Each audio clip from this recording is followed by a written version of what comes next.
지구촌이 100년 만에 극단적인 기후로 폭염과 폭우, 물난리와 불난리에 시달리고 있습니다. 바이든 행정부가 학자 융자금 이용자 80만 4천 명에 대해 390억 달러를 탕감해준다고 발표했습니다. 미국의 새 비즈니스 개업 신청이 마이애미와 애틀란타 등 남동부 지역에 집중되고 있는 것으로 나타났습니다. 미국에서 은퇴 시기를 맞고 있는 X세대들도 은퇴 저축이 턱없이 부족한 것으로 조사됐습니다. 미국 내 공기업들은 직원 수와 유연한 근무 형태, 봉급 인상 등 직장 환경을 바꾸고 있는 것으로 나타났습니다. 여러분 안녕하십니까? 워싱턴 뉴스 투데이입니다. 지구촌이 100년 만에 한 번 겪는 극단적인 기후에 극심한 고통과 치명타를 입고 있습니다. 화씨 100도, 섭씨로는 38도를 넘는 폭염이 보름째 이어지고 있고 이 폭우에 따른 대홍수 물난리와 초대형 산불로 인한 불난리로 지구촌 곳곳에서 수억 명이 치명타를 입고 공포에 떨고 있습니다. 안혜린 기자가 보도합니다. 지구촌이 가마솥과 같은 폭염, 도시를 삼켜버린 폭우, 물난리와 불난리로 100년에 한 번 겪는 극단적인 기후, 대재앙에 시달리고 있습니다. 미국의 선벨트 지역을 비롯한 3분의 1 지역에서 1억 명 이상은 화씨 100도, 섭씨로 38도를 넘는 폭염이 적어도 보름째 이어지고 있어 열사병, 탈수 등의 건강을 위협받고 있습니다. 캘리포니아 데스밸리의 최고 기온은 화씨 130도, 섭씨 54도를 넘어 신기록을 세웠습니다. 위험한 폭염으로 분류되는 화씨 103도, 섭씨 39도에서 화씨 125도, 섭씨 52도 사이의 폭염을 겪고 있는 미국민들은 14일에도 전체의 22%인 7,200만 명이나 되는 것으로 워싱턴 포스트가 보도했습니다. 특히 미국에서 화씨 100도, 섭씨 38도 이상의 폭염이 지속된 기간이 매우 길어져 100년 만에 한 번 벌어진 장기 폭염 사태로 꼽히고 있다고 워싱턴 포스트는 전했습니다. 가장 많이 몰려있는 중위 폭염 기간은 14일로 나타나 대다수 지역이 적어도 보름째 폭염에 시달리고 있음을 보여주고 있습니다. 특히 텍사스 엘파소는 화씨 100도 이상이 27일째 지속되고 있고 플로리다 마이애미는 33일이나 계속되고 있으며 애리조나 피닉스는 화씨 110도, 섭씨 43도 이상의 폭염이 보름째 이어지고 지구촌에서는 폭염뿐만 아니라 갑자기 집중 폭우가 몰아닥쳐 대홍수, 물난리에 몰아넣는 경우도 곳곳에서 발생하고 있습니다. 미 동북부에 있는 버몬트주에서는 지난 10일 2달째에 해당하는 평균 8인치나 되는 폭우가 단 2시간 안에 집중적으로 퍼붓는 바람에 상당수 지역이 물에 잠기거나 물살에 휩쓸려가는 물난리를 겪었습니다. 버몬트 지역은 골짜기와 산맥이 많은 곳이어서 집중폭우에 자동차가 떠내려갈 정도로 거대한 물결과 빠른 물살에 휩쓸리는 막대한 피해를 입었습니다. 뉴욕 허스멜리 지역에선 10인치나 되는 폭우가 쏟아지는 바람에 심각한 수재를 당했습니다. 아시아 지역에서도 한국과 일본이 엄청난 폭우로 물난리를 겪고 있습니다. 인도에서는 대홍수로 100명 이상이 숨지는 비극을 당하고 있습니다. 이에 앞서 지구촌의 극단적인 기후변화는 캐나다의 대형 산불로 경고령이 발령됐습니다. 캐나다 동부 지역의 초대형 산불로 그 매연이 뉴욕과 워싱턴을 포함하는 미국 동부 지역까지 덮쳐 오렌지 또는 회색빛으로 뒤덮으면서 1억 명 이상의 건강을 위협한 바 있습니다. 미국의 폭염은 이번 주말 절정에 달하고 적어도 내주 초까지 이어질 것으로 예보되고 있어 주의가 요구되고 있습니다. WKTV 뉴스 안혜린입니다. 바이든 행정부가 오랫동안 상환해온 학자 융자금 이용자 80만 4천 명에 대해 390억 달러를 수주일에 걸쳐 탕감해준다고 발표했습니다. 바이든 행정부는 특히 내년 1월에는 새로운 IDR, 즉 소득 기반 상환 제도에 등록하면 월 상환액을 현재보다 절반으로 줄이고 20년이 아닌 10년 후엔 12,000달러 이하의 잔액을 전액 탕감받을 수 있을 것으로 강조하고 있습니다. 한면태 기자가 보도합니다. 바이든 행정부가 학자융자금 일괄 탕감이 연방대법원의 판결로 무산된 지 보름 만에 새로운 탕감 방법들을 시행하고 나섰습니다. 바이든 행정부는 소득 기반 상환 프로그램에 가입해 오랫동안 학자융자금을 상환해온 80만 4천 명의 남은 융자 잔액 390억 달러를 탕감해준다고 발표했습니다. 연방교육부는 해당자들에게 수주일에 걸쳐 학자융자금 탕감 내역을 통보해주게 된다고 밝혔습니다. 바이든 행정부는 팬데믹이나 경제 곤란으로 상환을 일시 중지했던 기간도 상환 기간으로 인정해주는 방법으로 80만 4천 명에게 390억 달러를 탕감해주게 됩니다. 학자융자금 상환에서 IDR이라는 소득 기반 상환 프로그램에 가입해 가처분 소득에서 일정액을 매월 상환하다가 20년 이상이 되면 남은 잔액을 탕감받을 수 있게 돼 있습니다. 그런데 팬데믹이나 경제 곤란으로 상환을 일시 중지하면 그 기간은 20년 시한에 포함시켜주지 않아 수많은 장기 상환자들이 탕감 혜택을 받지 못해 왔습니다. 바이든 행정부는 수년 동안 행정실수로 피해를 입혀온 상환제도의 문제점을 고치겠다며 80만 4천 명의 390억 달러 탕감을 발표한 겁니다.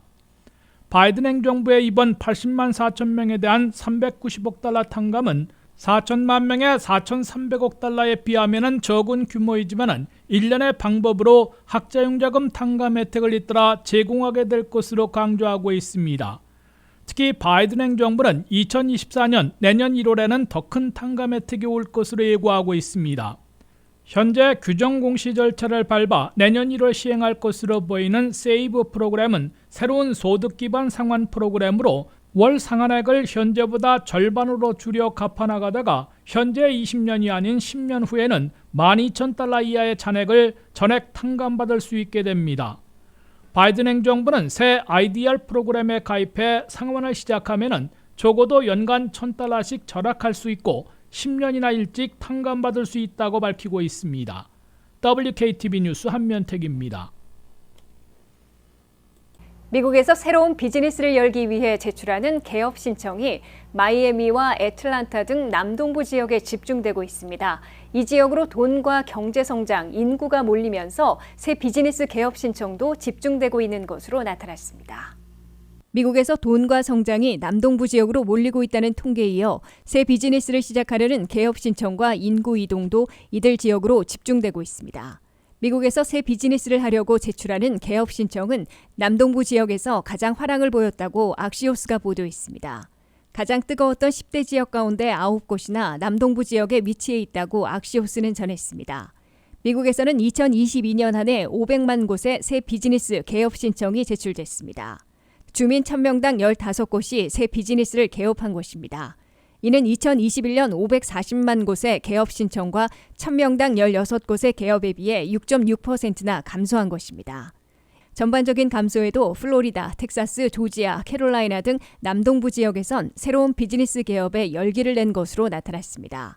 플로리다 마이애미의 경우 주민 1000명당 41곳이나 개업해 가장 활발한 지역으로 꼽혔습니다.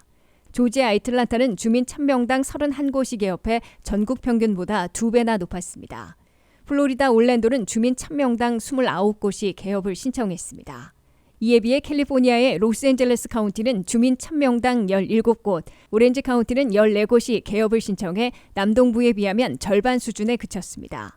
워싱턴 수도권 일원에서는 메릴랜드 볼티모어에서 주민 1000명당 17곳이 개업했습니다. 하워드 카운티는 17곳, 몽고메리 카운티는 16곳이 개업 신청을 했습니다.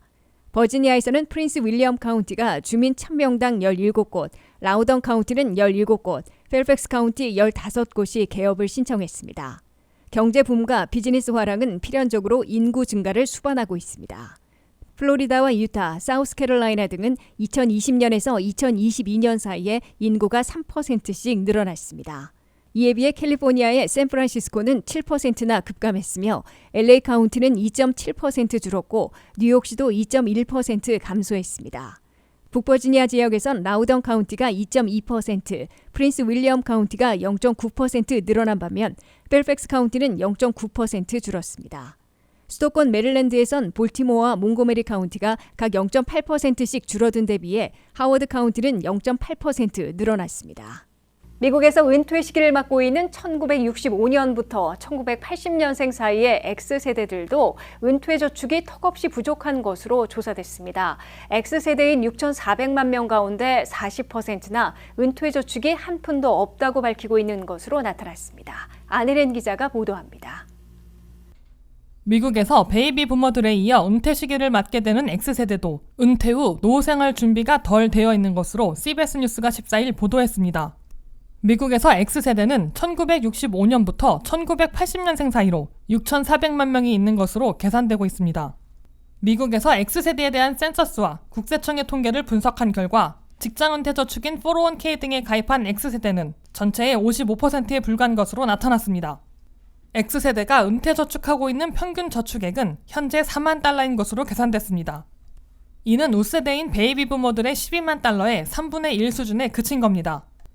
특히 X세대의 40%는 은퇴저축을 한 푼도 갖지 못하고 있다고 응답했습니다. 미국에서 X세대는 나이든 부모들을 봉양해야 하는 동시에 자녀들을 부양해야 하고 본인들의 빚도 갚아야 하는 삼중고에 시달려 은퇴저축과 같은 노후 생활을 준비하기 어려운 상황으로 보이고 있습니다. X세대는 2008년 대불경기를 비롯해 여러 차례 불경기, 주택시장 붕괴 등 경제위기를 겪어왔기 때문에 미래의 은퇴 후 노후 생활을 준비하기 어려웠을 것으로 분석되고 있습니다. 여기에 근년 들어서는 임금 상승이 물가 급등을 따라가지 못해 겨우겨우 먹고 사는 페이첵 투 페이첵을 벗어나기 힘들어 은퇴저축할 여유를 잃었을 것으로 지적되고 있습니다. 게다가 X세대는 부모들보다 훨씬 대학 학비가 비싸지는 바람에 학자융자금도 많이 받아 그만큼 많은 빚을 지고 있기 때문에 은퇴저축에 신경 쓰기 어려운 상황으로 보이고 있습니다. 이 같은 상황을 감안해 미국 내 일부 주 지역에서는 주민들을 상대로 은퇴저축 프로그램을 신설해 은퇴 후 노후 생활을 대비토록 돕고 있어 미 전역으로 확산될지 주목되고 있습니다. 현재 미네소타와 미주리, 네바다, 버몬트 등 4개 주가 합동으로 은퇴저축 프로그램을 공동 운영하고 있습니다. 그 결과 68만 개의 은퇴저축 계좌가 개설돼 8억 3,800만 달러가 저축된 것으로 CBS 뉴스는 전했습니다. 미 국민들은 연방정부가 관할하는 사회보장연금을 타기 위한 자격을 얻기 위해 일정 소득을 올린 10년 동안 일해서 세금을 낸 후에 67세부터 연금을 타고 있으나 월 평균 1,827달러에 그쳐 실생활엔 크게 부족한 것으로 간주되고 있습니다. 최소한의 은퇴 후 노후 생활을 보내기 위해선 사회보장연금에다가 개인적으로 저축해온 직장은퇴저축인 401k나 개인 은퇴저축인 전통 또는 로스 IRA 등으로 보충해야 합니다. WKTV 뉴스 안혜련입니다. 미국 내 공기업들이 팬데믹이 사실상 끝나고 인플레이션이 완화되자 직장 환경을 상당히 바꾸고 있는 것으로 나타났습니다. 공기업들은 지난해보다 직원 수와 유연한 근무 형태, 봉급 인상 등을 모두 줄이고 있다고 밝혔습니다. 미국 공기업들이 경제와 사회, 사업 환경 변화에 따라 직장 환경을 바꾸고 있습니다.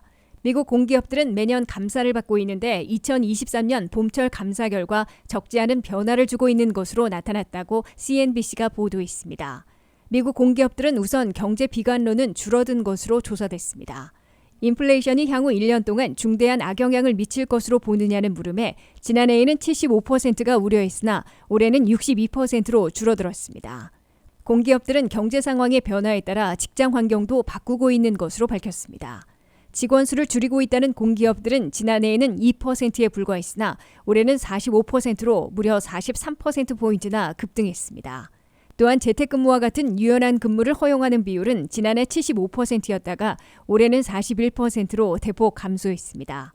미국 공기업들도 민간 대기업들과 마찬가지로 팬데믹이 사실상 끝난 후에는 출근 근무로 전환하거나 적어도 3일 근무, 2일 재택 등 하이브리드로 바꾸고 있는 것으로 보입니다. 이와 함께 직원들의 봉급 인상을 고려한다는 공기업 비율이 지난해 73%에서 올해는 35%로 절반 이하로 줄어들었습니다. 직원 베네핏을 늘리겠다는 공기업들도 지난해 30%에서 올해는 16%로 반감됐습니다. 직원 수와 유연한 근무를 모두 줄이고 있는 주된 이유는 미국의 고용시장이 아직 타이트하게 유지되고 있으나 구인난, 이직 사태 등은 다소 완화되고 있기 때문으로 분석됩니다. 또한 직원들의 봉급과 베네핏을 인상하려는 공기업들이 반감된 주된 이유는 인플레이션 물가 급등이 지난해 6월 9.1%까지 치솟았다가 6월 현재는 3%까지 대폭 진정되는 추세를 반영한 것으로 해석됩니다. 반면에 공기업들은 직원들의 기술 향상에 더 많이 투자하고 있다고 밝혔습니다. 직원들의 기술 향상에 투자하고 있다는 공기업들은 지난해 26%였으나 올해는 43%로 크게 늘어났습니다. 이상으로 워싱턴 뉴스투데이를 마치겠습니다. 시청해주신 여러분 고맙습니다.